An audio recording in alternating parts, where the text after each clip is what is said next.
2차 드래프트는 좀 뭐 리그 상향, 뭐 평준화 및 선수들에게 더 많은 기회를 보장하기 위해서 만든 제도이고 2023년 부활해서 올해도 지금 진행이 되는데 되게 궁금했어요. 그리고 우리가 이쯤 되면 막 소문이 돌거든요. 그렇죠. 예. 누가 풀렸네, 네, 누가 묶었네. 이런 내용들인데. 근데 저는 이제 2차 드래프트가 예전에도 있었잖아요. 근데 그때는 진짜 몇몇 선수들이 풀렸네, 묶였네 이런 이야기들을 그냥 가만히 있으면 주변에서 들을 수 있었거든요. 근데 올해는 보완이 잘 돼 있나 봐. 근데 그게 왜냐면 굉장히 스타급 선수가 풀려서 구단이 한번 곤욕을 치른 적이 꽤 많아요. 네, 그렇죠. 그러니까 미리 이게 안내가 되게 되면 구단은 다른 일을 좀 하기 어려울 정도로 원성을 많이 사기 때문에 어찌 보면 2차 드래프트의 보완은 정말 중요합니다. 그다음에 그 스타급 선수는 대부분 굉장히 부정적으로 그걸 받아들이는 형국이라 당연하죠. 구단들도 굉장히 예민합니다. 이 사례가. 아무래도 들어간 선수들보다는 이제 풀린 선수들이 상처를 입을 수밖에 그럼요. 없죠. 예. 왜냐하면 이 팀에서 내가 이제 불필요한 존재가 됐구나, 그러니까 쓸모없는 존재가 되어가는구나라고 이제 느낄 수밖에 없으니까 네. 이 보완은 굉장히 중요하죠. 희한한 게 구단들은 그런 생각을 합니다. 설마 내놨는데 데려가겠어? 근데 데려가는 경우가 생기기 때문에 김강민 선수가 대표적이죠. 그렇죠. 네. 그런 일이 생기기 때문에 더 함구하고 있는 겁니다. 더 함구하고 있는 거죠. 네. 네. 제가 들은 내용, 그러니까 뭐 지금 뭐 그 드래프트 지명 방식이나 또 뭐 자동 보호 대상 뭐 어떻고 이런 내용은 여러분들이 다 알고 계셔서 제가 이 좀 시간상 굳이 설명을 안 드려도 될 것 같고요. 지명 순서는 이제 올 시즌 KBO 리그 성적 역순이잖아요. 네. 그렇죠. 네.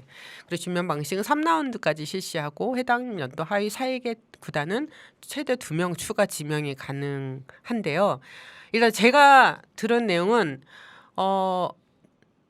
그 장성호 위원이 야구라에서 했던 배꼽팀? 네. 아니 그 배꼽팀이 네. 제가 배꼽이 좀 아래에 있습니다.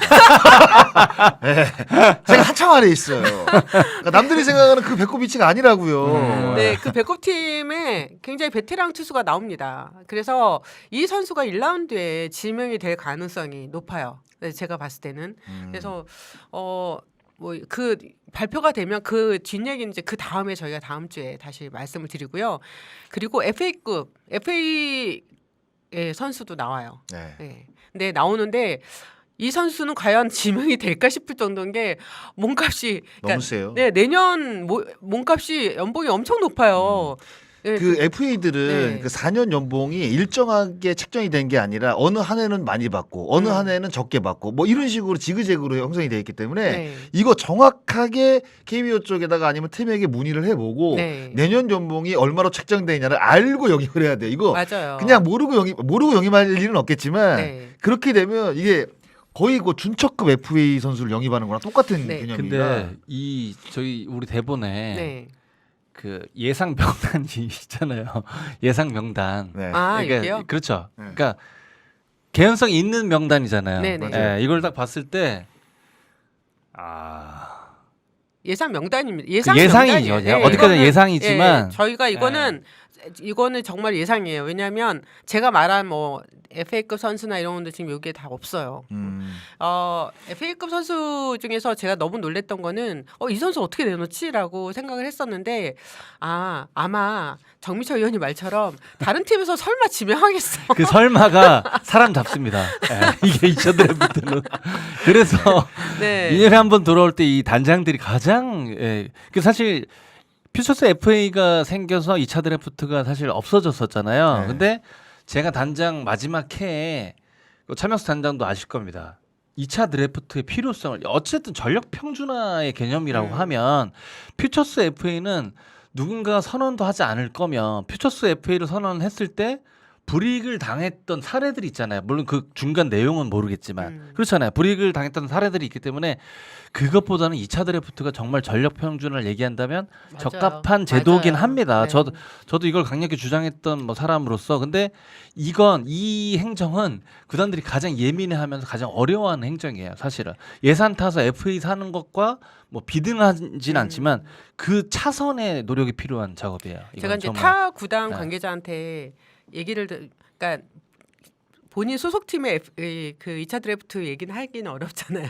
근데 당연하죠. 타 구단에서 명단을 다 봤잖아요. 다 봤죠. 봤죠. 네, 당연하죠. 네, 그래서 힌트 좀 달라라고 여쭤봤더니 딱 그 얘기는 했어요.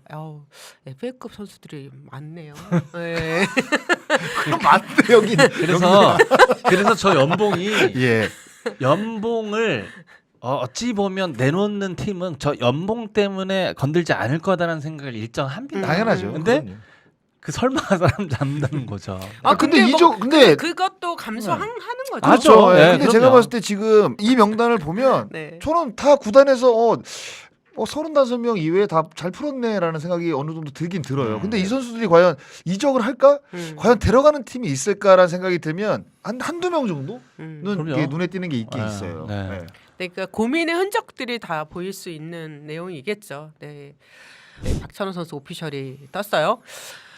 두산이 내야수 박찬호 선수와 4년 최대 80억 원, 계약금 50억, 연봉 총 28억, 인센티브 2억 원의 공식 발표를 했습니다. 네, 두산의 박찬호 선수인데 기아 타이거즈 팬들은 이미 지난주부터 마음을 많이 비우고 있어서 네. 크게 타격은 없을 거예요. 그렇죠. 네, 소문이 워낙 뭐 단독 기사로도 많이 나오고 해서 그런데 일단 두 분의 의견도 궁금해요. 일단 박찬호 선수가 두산 유니폼을 입게 됐는데 어떻게 예상을 좀 하세요? 그러니까 두산이 이렇게 80억이라는 거액을 들여서까지 박찬호 선수를 영입하게 된 이유를 뭐라고 보세요? 지난번에 최명수 단장 나오셨을 때 네. 그런 얘기를 또 했고 한지붕 두 가족 중에 네.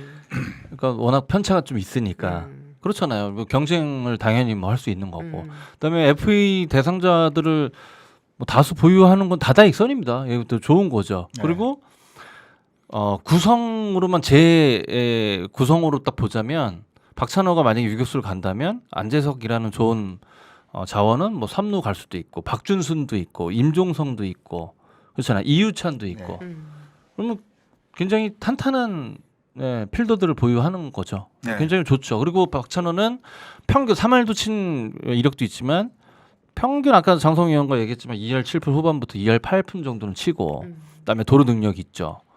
그다음에 뭐 수비 진두지휘 할 수 있는 능력이 있기 때문에 굉장히 큰 도움이 될 거라고 생각합니다. 잠실에 어떻게 보면 좀 최적화된 선수가 아닌가 뭐 이런 생각도 들고 그리고 박찬호 선수가 이제 장충고 출신이잖아요. 네. 또 서울 출신이다 보니까 서울 메리트도 분명히 있을 것이고 그렇죠. 둘인이죠, 둘이. 그렇죠. 그러니까 네. 이게 그러니까 박찬호 선수에게 홈런을 기대하는 건 아니라는 거란 말이죠. 근데 이제 잠실구장은 확실히 타자에게 뭔가 그러니까 홈런을 많이 치는 타자 말고 그러니까 뭔가 정확성을 요하는 타자에게는 확실히 좋은 구장입니다. 그러면 박찬호 선수는 지금 갖고 있는 에버러지보다는 조금 더 오를 가능성이 있는 데다가 일단은 수비를 팀 내에서 그러니까 팀 내가 아니라 KBO에서도 수비상을 2년 연속 받을 정도로 유격수로는 수비수가 인정이 됐다는 말이죠. 근데 이제 두산의 내야수를 보면 지금 그러니까 올해 이제 그 조성환 감독 대행이 들어간 이후에 새로운 선수들이 이제 후반기에 많이 뛰었잖아요. 그러니까 경험치를 좀 쌓고. 근데 그렇죠. 거기서 뭔가 하나를 꽝 박으면 뭔가 시너지 효과가 난다고 생각을 했던 것 같아요. 그리고 이제 두산 베어스가 항상 잘 나갈 때 보면 수비가 늘 1등 아니면 2등이었습니다. 수비 최소 실제. 근데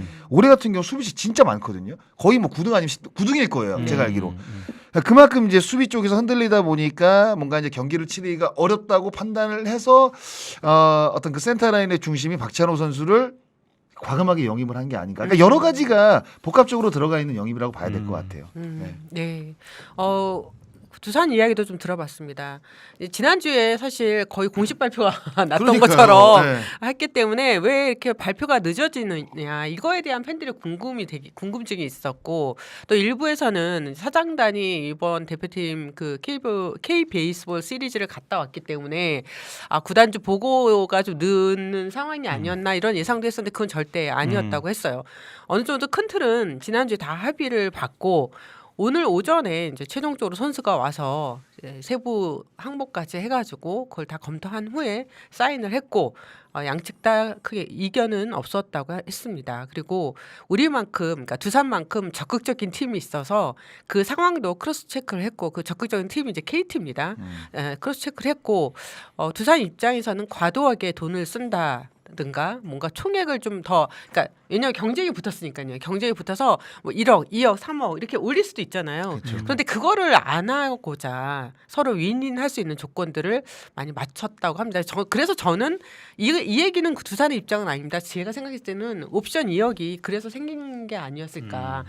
대부분은 물론 이제 전액 보장의 FA 계약도 있었지만 장현식 선수처럼 근데 옵션 2억은 사실 그렇게 큰 액수는 아니잖아요. 그쵸. 예, 80억에서는 거의 이건 풀 개런티로 보셔도 돼요. 네, 그렇죠. 네. 되게 쉬운 아마 옵션일 그럼요. 겁니다. 80억에 2억이 인센티브면 그냥 풀 개런티라고 그쵸. 보시면 되죠. 그리고 네. 이 제가 옵션 내용도 좀 궁금해서 물어봤더니 박찬호 선수가 기아에서 했던 이 성적을 보면 충분히 다 달성할 수 있는 그러니까. 옵션이라고 했거든요. 그러니까 정민철 위원처럼 말처럼 풀 개런티예요. 그럼요. 그러니까 그런 개념이에요. 그거를 대신 해준 거죠.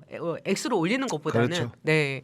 그리고 이제 뭐 FA 시장이 열리면서 뭐 기사들도 많이 나왔죠. 뭐 100억. 뭐 세 자릿수 FA가 나오느냐에 대한 각 구단들마다 갖고 있는 부담감이 굉장히 컸던 것 같아요. 그래서 KT도 그거를 안 하기 위해서 박찬호 선수랑 세게 붙었는데 결국 X로 올리지 못했던 거죠. 레이스를 안 한 거죠. 쉽게 네, 해서. 네. 그러니까 이 FA 시장에 이제 항상 보면 해마다 어떤 예상보다 너무 높은 돈을 받는 선수가 생기잖아요. 경쟁이 붙으면서. 네. 그럼요. 네, 그거에 대한 어떤 비난과 비판의 목소리도 계속 해마다 있었기 때문에 구단들이 올해는 특히나 그걸 되게 조심스러워했던 것 같습니다. 그래서 세 자릿수 FA 선수는 하기 어려운 게 이렇게 됐던 것 같아요. 그리고 뭐 기사 아까 보니까 좀 나왔더라고요. 이건 두산 입장에서 두산 관계자분이 설명해 주신 건데 9일 자정부터 FA가 시작됐잖아요. 네. 자정에 딱 그 박찬호 선수 에이전트 사무실을 찾아갔다고 합니다. 그 갔을 때 성인용 4벌의 두산 유니폼 박찬호 이름이 있는 그리고 유아용 2벌. 그러니까 성인용 4벌은 이제 박찬호 선수 부모님 그다음에 와이프 박찬호 선수 그 V7까지 이렇게 박아서 유니폼 미리 준비하는 정성을 보였다고 했고요. 두산이 지금까지 FA 선수를 영입하면서 이런 어떤 움직임을 한 건 처음이라고 해요. 그만큼 간절했다. 그래서 박찬호 선수에 대한 관심은 시즌 중반부터 계속 있었고 또 김원영 감독이 이제 새로운 감독으로 선임되면서 김원영 감독 입장에서는 너무 고마운 선수 영입인 거잖아요. 그렇기 때문에 뭔가 좀 선물을 좀 주고 싶은 마음도 있었던 거고 그리고 박찬호 선수 영입하는 데 있어서 구단주의 결제 물론 이제 구단주한테 세부적인 항목을 보고하는 선이었지 결제 이건 아니었다. 결제가 꼭 그러니까 필요한 게 아니라 보고해서 그렇게 진행해라라는 굉장히 자연스럽게 흐름이 있었다고 합니다. KT 입장도 제가 좀 확인을 해봤는데 KT도 관심 분명히 있다고 얘기를 했고요. KT는 지금 김현수 선수뿐만 아니라 박혜민 선수도 관심 있어요. 그래서 관심이라는 게 그냥 관심 있어가 아니라 이제 협상을 한다는 거죠. 그렇죠. 네, 네. 그래서 근데 그럼 과연 이제 KT가 이제 박찬호 선수는 놓쳤잖아요. 네. 그러면 김현수 선수와 박혜민 선수한테 어떻게 배팅을 할지 KT가 내년이 이관저 감독 이제 마지막 해이고 지금까지 계속 가을 야구를 못했던 그 맞아요. 부분에 대한 아쉬움이 굉장히 큽니다. 그래서 내년에는 꼭 올라가야 된다. 당연하죠. 네, 네. 왜냐하면 감독 재계약이 지금 걸려 있는 네. 상황이기 때문에 저는 아마 이제 박찬호 선수를 KT가 놓친 상황이잖아요. 그러면 그 자금이 그대로 남아 있을 남아있죠. 거란 네. 말이죠. 왜냐하면 또 잘 아시겠지만 뭐 FA 참전할 때는 그 또 돈을 또 이렇게 네. 확보를 해야 되잖아요. 네. 예산 확보. 네, 예산 확보를 해야 되잖아요. 그러면 제가 봤을 때 그 반사 이익을 김현수나 만약에 뭐 KT가 박혜민 이 둘을 노린다고 한다면 이 두 선수가 저는 볼 가능성도 굉장히 높아졌다라고 사실 볼 수밖에 없을 것 네, 같아요. 박혜민 선수는 제가 사실 오전에 이제 차단장님 통화를 했다가 박혜민 선수 오전 11시에 만난다고 했어요. 그래서 그 이후에 통화를 한번 제가 전화 드린다고 했는데 다른 통화 때문에 전화 못 드리고 제가 방송에 들어왔는데 아마 처음 만나는 자리에서 박혜민 선수가 아마 금액적인 이야기가 오고 갈 거다라고는 이야기를 했거든요. 그러니까 뭐 LG 입장에서는 뭐 기본은 박혜민, 김현수 다 잡는다는 거지만 안 되면 어쩔 수 없다는 걸 차명수 단장이 계속 말씀을 하셨잖아요. 셀러리 캡을 무너뜨릴 수는 없고 이 셀러리 캡이 단순히 뭐 2026년 시즌뿐만 아니라 이제 2027년도 우리가 봐야 되고 5년 계획을 보고 예산을 책정한다고 하셨기 때문에 참 LG 입장에서는 우승은 했는데도 이 선수들 유출에 대해서 굉장히 고민이 클 거 그렇죠. 같습니다. 이게 프론트 쪽에서 보면 이게 샐러리 캡 때문에 음. 참 고민이 많아요. 그런데 정말 김현수 선수 좋아하고 박혜민 선수를 좋아하는 팬들 입장에서는 당연히 잡아주기를 네, 바라겠지만 그렇죠. 그 안에 네. 있는 고충을 그렇다고 해서 뭐 차명석 단장이 이것 때문에 야, 못 잡습니다. 우리가 배팅할 수 있는 만큼 했습니다. 이렇게 사실 시시콜콜 다 답변을 할 수는 없는 거거든요. 그냥 그런 부분들까지 속 시원하게 얘기한다면 얼마나 그 편하겠습니까? 그런데 그 피치 못할 사정이라는 게 사실 있잖아요. 네. 예, 그렇기 때문에 사실 이 협상이 어려워질 수밖에 없는 거죠. 그런데 김현수 네. 선수 입장에서 이제 자신이 이제 자꾸 돈 때문에 뭐 이렇게 구단과 뭐 새로운 계약을 연장 계약하자라고 하는 그런 뭐 이미지로 그럼요. 보이는 거는 네. 너무 부담스럽고 그거에 대해서 또 이제 뭐 인터뷰했던 기사도 봤는데 차명수 단장도 그 점에 그렇게 비춰지게 했다면 그 점을 미안하다라고 네. 예, 그래서 선수한테 그렇게 얘기를 했다고 합니다. 그러니까 뭐 구단은 지금 이 상황에서는 구단은 약간 갑과 을 중에선 그래도 약간 의쪽 아닌가요? 그럼요, 선수의 그럼요. 선택을 해야 되는 네, 상황이니까. 그럼요. 근데 네. 이제 자명한 사실은 연경현 감독도 그랬지만 우승을 했는데 예를 들어서 대상자 2명을 다 빼앗긴다. 그거 사실 명분이 안 생깁니다. 그래서 차명수 단장은 그 두 선수 중에 하나는 좀 확보를 해놓고 가야지 두 선수를 다 떠나보는데 그러면 그렇잖아요. 이거 방법이 없고 전년도 우승팀은 수준 그러니까 눈높이가 이미 설정이 됐기 때문에 그 전력을 빼고 다시 시작한다. 물론 야구는 잘할 수는 있겠지만 지금 벼랑 끝에 서 있는 것 같아요. 그러면 네. 이제 KT가 박혜민 선수한테 관심을 가장 두는 이유는 어떻게 보세요? 아니 박혜민 선수나 김현수 선수 수비가 돼요. 네. 자익수 되잖아요. 네. 근데 지금 KT 위즈는 안현민 선수를 제외한다면 뭐 김민혁 선수라든지 배정대 선수가 사실 몇 년 동안 지금 부침이 있고 네. 장진혁이라는 뭐 선수가 있지만 박혜민이 가게 된다면 진짜 허경민과 뭐 공격 쪽에서도 시너지가 날 테고 리드오프 뭐 어떤 숙제도 풀 테고 그렇잖아요. 그 수비 범위라든지 뭐 그거는 뭐 자명한 사실이니까. 그러니까 아무래도 KT가 그러니까 박창호와 박혜민을 노린다는 거는 결국 센터라인. 센터라인 중심. 중심이거든요. 예, 그런데다가 이 두 선수는 수비가 출중한 선수들입니다. 네. 그러니까 시즌을 치러 보니 그러니까 배정대도 수비가 좋지만 박혜민보다는 아니거든요. 그런데다가 KT는 유격수 내내 올 시즌 고민이었어요. 주전이 없을 정도였단 말이죠. 정신원이 신무준이니까. 후반에는 봤죠. 네. 네. 신무준이 빠지면서 거의 주전이 없다시피 이 선수 저 선수로 메우다 보니까 그 한계를 이제 느껴버린 거죠. 네. 그래서 이제 두 선수를 영입하는 거는 아무래도 공격력보다는 탄탄한 뭔가 팀을 만들겠다라는 의미거든요. 그러니까 그런 거로 봤을 때는 KT가 일단 설정은 굉장히 잘한 것 같은데 박혜민 선수가 KT를 갈까 이거는 약간 좀 의문이 가긴 가는 아니 것 같아요. 금액이 약간. 엄청 차이가 있으면 차이가 엄청 뭐 네, 난다고 하면 갈 수밖에 없겠지만 선수는 뭐 여기는 비즈니스니까. 야, 근데 그 정도로 선택을 배팅할 수 있죠. 있을까? 가장 궁금한 건 이제 박찬호 선수는 이미 발표가 됐잖아요. 다른 선수 한 명입니다. 김현수 선수. 네, 김현수 선수의 행보에 대해서는 여러분들이 너무 많이 지금 얘기가 나오고 있고 LG에서도 뭐 차명수 단장이 뭐 최종 금액을 오퍼를 했어요. 제가 알기에는 이 뭐 구단의 공식 입장은 아니지만 3년 35억입니다. 2 플러스 1년도 아니고 3년 35억 원. 네, 세부적인 건 제가 모르겠고요. 네, 그러니까 LG는 이게 셀러리 캡에 딱 맞춰서 정말 더 이상 풀배팅이죠. 네, 올릴 수 없는 그런 상황에서 네. 제안을 한 거고. 이게 그 LG가 샐러리 캡이 되게 중요해요. 저 작년에 좀 넘겼으니까 이번 또 넘기면 지명권 하락이 있어가지고 맞아요. 그것 때문에 지금 차명수 단장이 안 넘기려고 하는 네, 거거든요. 네. 그래서 그런데 두산도 공식적으로 인정을 했어요. 예, 김현수 선수 영입에 우리도 뛰어들고 있다 했고, 근데 또 한 팀이 있잖아요. 항상 지금 계속 겹치는데 KT 위즈입니다. KT 위즈도 제가 입장을 좀 확인을 해봤더니 뭐 큰 계약에 오퍼를 했다. 이거는 조금 와전된 부분이 있다라고는 이야기를 했는데. 이 선택은 결국은 김현수 선수 측의 몫인 것 같아요. 당연하죠. 네, 그럼요. 두산도 김현수 선수의 영입에 나서고 있고 금액을 제한한 걸로 알고 있다라고 저희 이렇게 말을 했기 때문에 이제 이 결정은 뭐 선수가 해야 될 것 같습니다. 근데 일단 정민철 위원과 또 장성호 위원이 보는 김현수 선수의 행보에 대해서는 좀 어떻게 생각하십니까? 글쎄 뭐 이런저런 이야기가 지금 나오고 있는데 뭐 시즌 초에 그 김현수 선수 쪽에서 그 플러스 2 계약을 좀 해줬으면 좋겠다라고 이제 이야기를 했는데 연장 계약. 차명석 단장이 그 시즌 후에 그냥 보자. 네. 라고 해서 이제 왔는데 지금 이제 상황이 바뀌었잖아요. 네. 4년간 옵션을 채우지 못했기 때문에 플러스 2가 파기가 되면서 지금 FA가 된 건데 그럼 저는 그냥 계약서대로 하는 게 맞다고 생각을 합니다. 그러니까 플러스 2를 작동을 하는 것보다 네. 그냥 지금 이 체계야. 상황에서 아니 옵션을 못 채웠기 때문에 다시 FA가 된 거잖아요. 네네. 그럼 나왔으면 그 플러스 2가 없어진 거잖아요. 그렇죠. 그러니까 없어졌기 때문에 그 없어진 거는 그냥 없어진 거고 이제 새롭게 이제 하는 다시 거죠. 네. LG 트윈스 쪽이랑 뭐 계약을 하던 아니면 다른 팀과 협상을 해서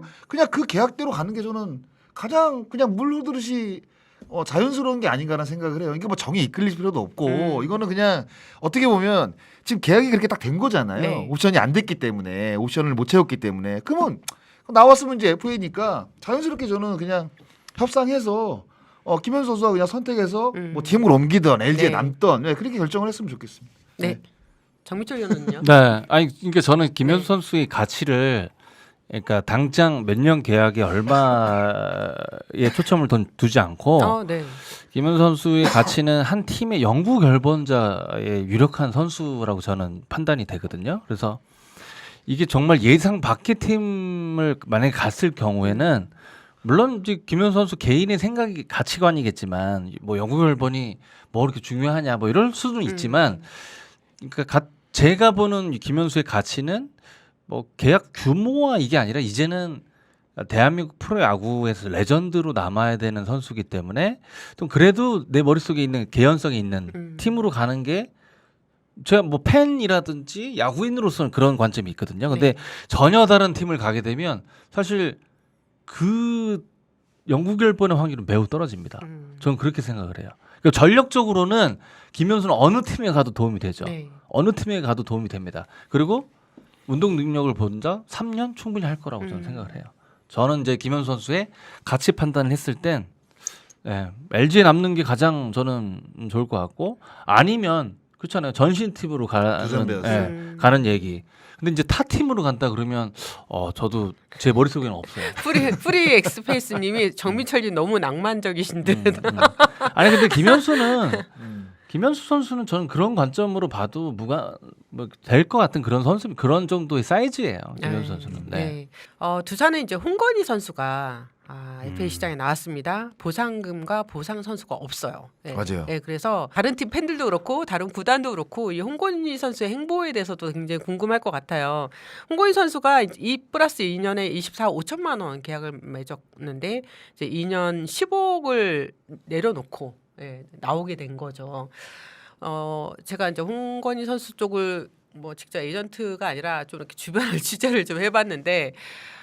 전반기에는 거의 아까 말씀하신 것처럼 조성환 감독 땡이 거의 이제 젊은 선수 위주로 많이 기용을 했기 때문에 등판 기회가 거의 없었어요. 6월에 처음 나왔던 것 같은데 보니까. 팔꿈치가 좀 안 좋았어요. 팔꿈치도 안 좋고 부상도 있었고요. 네, 좀 늦게 이제 시즌을 시작을 했죠. 네, 그래서 홍건희 선수 입장에서는 더 좋아졌다는 거죠. 이 경기를 많이 안 나가면서 발이 더 오히려 싱싱해졌다? 팔꿈치도 그렇고 어깨도 그렇고 훨씬 더 좋아졌고 본인 입장에서 왜 고민이 안 됐겠어요. 2년 15억을 놓고 나온다는 게 만약에 나가서 그것보다 더 못한다면 어떻게 될까 하는 그런 고민도 할 수 있는 거잖아요. 그런데 어떤 생각을 했냐면 지금 이제 나이가 이제 만약에 2년을 다 채우고 나면 이제 등급도 비등급이 되거든요. 네. 비등급이 되고 나이도 30대 중반이 넘어가는 상황이 되니까 몸값 이렇게 FA 계약이 되게 수월치 않을 거라고 생각을 한 것 같아요. 그런데 지금 나오게 되면 15억은 아깝지만 일단 등급 없고 보상금이 없고 그러니까 굉장히 자유롭게 진짜 FA죠. 네, 맞아 말 그대로 진짜 진짜 FA. FA가 된 거예요. 네. 그럼 다른 팀에서는 홍건희 선수 정도면 충분히 관심을 나타낼 수 있지 않을까. 단 이제 이영하 선수의 존재가 이제 홍건희 선수의 FA 행보에 좀 어떻게 또 영향을 미칠지도 궁금하긴 한데 두 분 의견도 좀 저는 처음에 이 네. 홍건희 선수가 2+2에 네. 2년을 포기하게 되면 완전 FA라는 얘기를 듣고 저는 깜짝 놀랐어요. 저는 에이전트 직접 전화한 적도 있어요. 이 홍건희 에이전트. 네네. 이게 맞아요? 그랬더니 맞대요. 네. 근데 어떻게 두산 베어스가 그런 계약을 줘요? 라고 얘기를 했거든요. 근데 그 계약 조건에 그걸 넣었다는 거예요. 와, 그래서 저는 이야, 이게 다치지만 않으면 이거 대박이다라고 네. 생각을 했어요, 사실상. 왜냐면 보상 선수가 보상금이 없는 FA는 사실 전무후무하잖아요, 우리가. 맞아요. 네. 이 KBO의 FA에. 야, 근데 호사다마라고 홍건희 선수가 뭐 어디 저기 뭐야 스프링 캠프인가 팔꿈치 인대 쪽에 좀 다쳤다고 해서 야 이게 그냥 진짜 정상적으로 홍건희 선수가 한 시즌을 치르면 내가 봤을 때는 그냥 특 FA인데 이런 또 좋은 어떤 환경에 또 이게 나쁜 일이 끼는구나라고 생각을 했는데 저는 홍건희 선수 정도의 어떤 그 불펜 투수라고 한다면 지금 완전 FA에다가 저는 여러 팀이 사실 이 홍건희 선수에게 달려들지 않을까 뭐 이런 생각이 좀 드는데 확실히 좀 경쟁력 있는 이번 FA 시장이 되지 않을까 홍건희 선수에게는. 그러니까 옵트아웃을 하는 건 진짜 네. 아까 뭐 연미 기자 말씀하셨듯이 믿는 구석이 이제 있으니까 과감히 뭐 선택을 한 거고 글쎄요 좀 저는 이제 약간 또 다른 생각을 하자면 홍건희가 다시 원래 있던 팀으로 돌아갈 수도 있고 네. 그렇잖아요. 그렇죠. 네. 왜냐면 그쪽에 중간 투수들이 부상이 좀 단기 부상이 아니기 때문에 뭐 그럴 가능성도 배제할 수 없고 어쨌든 저는 응원하는 입장입니다. 네. 홍건희 이게 선수. 두산 베어스가 과연 홍건희 선수를 어떻게 바라보느냐도 굉장히 중요할 것 같아요. 그냥 플러스 2를 포기를 하고 나왔잖아요. 네. 근데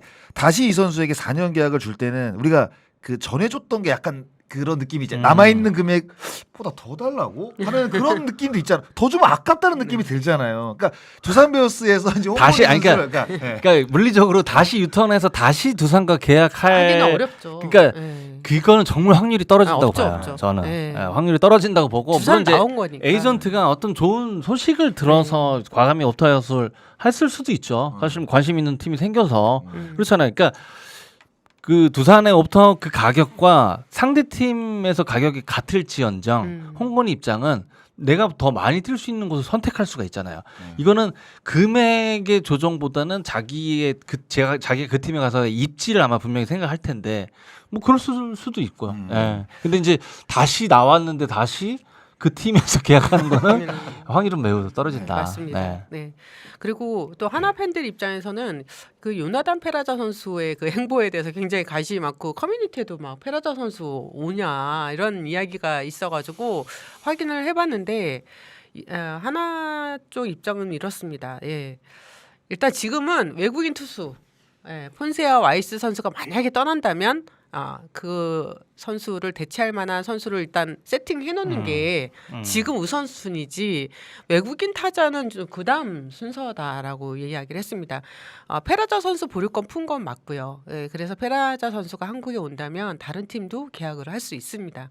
하나도 페라자 선수한테 관심은 있지만 지금은 이 계약을 언급할 그런 상황은 아니다라는 거였고요. 보유권을 네. 풀어줬는데 다시 데리고 올까요? 저는 가능성 거의 제로라고 보는데. 홍건이랑 비슷한 사례.